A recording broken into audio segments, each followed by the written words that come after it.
Hello guys, welcome to our channel power of movie lover and this is Venky. Just teaser చూసే 110 కోట్లకి okay చేసిన buyers. AP టీజీలో record business చేయబోతున్న ఓజాస్ గంభీరా. కూలికి target 160 కోట్లు. వీటితో పాటు రిమైనింగ్ ఇంట్రెస్టింగ్ అప్డేట్స్ అంటే వీడియోలో చూద్దాం. అంతకంటే ముందు ఒక చిన్న రిక్వెస్ట్, మన ఛానల్ని కొత్తగా ఎవరైనా విజిట్ చేస్తుంటే ఒకసారి ఛానల్లోని కంటెంట్ చూసి నచ్చితే సబ్స్క్రైబ్ చేసుకుని మాకు సపోర్ట్ చేయండి. అండ్ వీడియోని లైక్ చేసి మన ఇన్స్టా పేజీని ఫాలో మాత్రం మర్చిపోతూ. 2020లో హాట్స్టార్లో రిలీజ్ అయిన స్పెషల్ ఆప్స్ సిరీస్ వ్యూస్ పరంగా అప్పట్లో దుమ్ము లేపగా ఇప్పుడు స్పెషల్ ఆప్స్ 2 కూడా హాట్స్టార్లో స్ట్రీమింగ్కి రెడీ అవుతుంది. ట్రైలర్ రీసెంట్గా రిలీజ్ అయింది, ఎలా అనిపించిందో కమెంట్ చేయండి. ఇక బ్లాక్ బస్టర్ కేసరికి సీక్వెల్గా వచ్చిన కేసరి 2 ప్రెజెంట్ ఓటీటీలోకి రాగా 60 మిలియన్ స్ట్రీమింగ్ మినిట్స్తో హాట్స్టార్లో దుమ్ము లేపింది. ఇక సీక్వెల్ సేవ నడుస్తున్న ఈ టైంలో సన్ ఆఫ్ సర్దార్ 2 కూడా రాబోతుంది. సన్ ఆఫ్ సర్దార్ మూవీనే మర్యాద రామన్నకి రీమేక్, బట్ వాళ్ళు దీనికి సీక్వెల్ తీయబోతున్నారు, అదే మ్యాజిక్. ఇక ఈ మూవీలో అజయ్ దేవగన్తో పాటు మృణాల్ ఠాకూర్ అండ్ సంజయ్ దత్ కనిపించబోతున్నారు. నితిన్ తమ్ముడో మూవీ నుంచి ఫస్ట్ సాంగ్ రీసెంట్ గా రిలీజ్ అయింది. బూ అంటే భూతం అనే ఈ సాంగ్ ఎలాంటి ఇంపాక్ట్ ని క్రియేట్ చేయలేకపోయింది. చాలా అంటే చాలా నార్మల్ గా ఉంది ఈ సాంగ్. రిమైనింగ్ సాంగ్స్ కూడా ఇదే రేంజ్ లో ఉండే ఛాన్సెస్ అయితే ఉన్నాయి. ఇక ట్రైలర్ మూవీ హైప్ ని చూసుకోవాలి. సుహాస్ కాస్త గ్యాప్ తీసుకున్నా కూడా వరుసపెట్టి సినిమాలతో రాబోతున్నాడు. జూలై 4th ఉప్పుకపురం మూవీతో ఓటీటీలోకి రాబోతుండగా సేమ్ మంత్ లో ఓబామా అయ్యో రామ మూవీతో కూడా రాబోతున్నాడు. జూలై 11th రాబోతుంది ఈ film. Same day Anushka Ghaati కూడా రిలీజ్ ఉంది. సూర్య రెట్రో మూవీ బాక్సాఫీస్ దగ్గర డిజాస్టర్ అనే సంగతి తెలిసిందే. అయితే ఈ మూవీ చూస్తున్నంతసేపు కూడా సిరీస్ లా రిలీజ్ చేస్తుంటే బాగుండు అనే ఫీలింగ్ అయితే వచ్చింది. అండ్ ఇదే టాపిక్ పై డైరెక్టర్ కార్తిక్ సుబ్బరాజ్ స్పందిస్తూ నెట్ఫ్లిక్స్ వాళ్ళు ఒప్పుకుంటే ఎపిసోడ్స్ లెక్కన సిరీస్ గా దీన్ని రిలీజ్ చేస్తా అని చెప్పాడు. ఇదైతే చాలా మంచి థాట్. చూడాలి మరి నెట్ఫ్లిక్స్ వాళ్ళు ఒప్పుకుంటారో లేదో.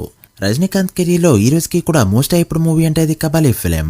సినిమా రిలీజ్ రోజు కార్పొరేట్ కంపెనీ సెలవులు ప్రకటించిన రోజులవి. ఫైనల్లీ ఆ రేంజ్ లో కాకపోయినా మళ్ళీ టాప్ హైప్డ్ మూవీ కాబోతుంది కూలీ ఫిలిం.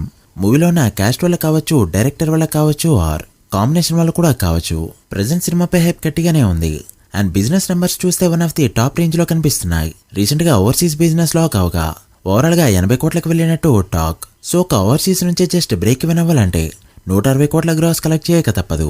ఇక Tamil Nadu, Telugu states and north Karnataka మొత్తం మీద ఎలా చూసినా కూడా టాప్ బిజినెస్ జరపబోతుంది ఈ film. So minimum movie hit అనిపించుకోవాలన్నా కూడా ఇండస్ట్రీ హిట్ రేంజ్ నెంబర్ పెట్టాల్సిందే. చూడాలి మరి మూవీ ఎలా పర్ఫార్మ్ చేస్తుందో. ఇక రీసెంట్ టైంలో గ్లిమ్స్ తోనే అందరినీ ఆకట్టుకున్న మూవీ పెద్ద ఫిలిం. గ్లిమ్స్ చూసాక మినిమం లగాన్ మూవీ రేంజ్ లో ఉంటుందని అంతా ఎక్స్పెక్ట్ చేస్తున్నారు. బయర్స్ కూడా గ్లిమ్స్ చూసి చాలా కాన్ఫిడెంట్ గా ఉన్నారు. ఇక రీసెంట్ గా ఈ మూవీకి నెట్ఫ్లిక్స్ 110 కోట్లు ఇవ్వడానికి రెడీ అయింది. ఇది ఫైనల్ నెంబర్ అయితే కాదు. సినిమా బాక్సాఫీస్ దగ్గర మంచిగా రన్ అయ్యి నెంబర్ చేసిందంటే ఈ నెంబర్ ఇంకా పెరిగే ఛాన్స్ అయితే ఉంది. బట్ బాక్సాఫీస్ దగ్గర రన్ ఎలా ఉన్నా కూడా ఆల్ లాంగ్వేజెస్ కలిపి 110 కోట్లు మినిమం చెల్లించబోతుంది నెట్ఫ్లిక్స్. ఎలానో సినిమాకి విఎఫ్ఎక్స్ అనేది పెద్దగా లేకపోవడంతో లిమిటెడ్ బడ్జెట్ లోనే తీయబోతుండడంతో టేబుల్ ప్రాఫిట్ తోనే రిలీజ్ కాబోతుంది పెద్ద ఫిలిం. మరి బాక్సాఫీస్ దగ్గర రంగస్థలంలో రన్ ని రిపీట్ చేసిందేమో చూడాలి. మీరేమనుకుంటున్నారో కమెంట్ చేయండి. ఇక ఎంతకుముందే చెప్పుకున్నట్టు కబాలీ హైప్ కి ఇప్పటి వరకు ఏ మూవీ కూడా దగ్గరలో రాలేదు. బట్ ఓజీ మూవీ దాన్ని మ్యాచ్ చేసేలానే కనిపిస్తుంది. అసలు ఈ సినిమాకి ఏ రేంజ్ లో నెంబర్స్ వినిపిస్తున్నాయంటే ఆల్ టైమ్ రికార్డ్ రేంజ్ లో. పుష్ప 2కి సో మెనీ ఫ్యాక్టర్స్ వల్ల 213 కోట్ల వరకు బిజినెస్ అయితే తెలుగు స్టేట్స్ లో కనిపించింది. అండ్ అదైతే ఆల్ టైమ్ రికార్డ్. దాన్ని జస్ట్ ఒక గ్యాంగ్స్టర్ మూవీతో అందుకోబోతున్నాడు పవర్ స్టార్. నైజాంలో ఇప్పటికే 90 కోట్ల వరకు నెంబర్ అయితే వినిపించగా ఇప్పుడు కోస్టల్ ఆంధ్రలో 81 కోట్ల వరకు నెంబర్ అయితే వినిపిస్తుంది. అండ్ సీరియల్ ని కూడా యాడ్ చేసుకుంటే ఇది ఆల్ టైమ్ టాప్ 2 ప్లేస్ కి వెళ్లే ఛాన్సెస్ అయితే కనిపిస్తున్నాయి. ఒకవేళ 200 కోట్ల మార్కుని టచ్ చేసిందంటే మాత్రం చాలా పెద్ద అచీవ్మెంట్ గా చెప్పచ్చు. చూడాలి మరి ఎంతవరకు వెళ్తుందో, బాక్సాఫీస్ దగ్గర ఎలా పర్ఫార్మ్ చేస్తుందో. మీరెంత ఎక్స్పెక్ట్ చేస్తున్నారో కమెంట్ చేయండి. So guys, that video.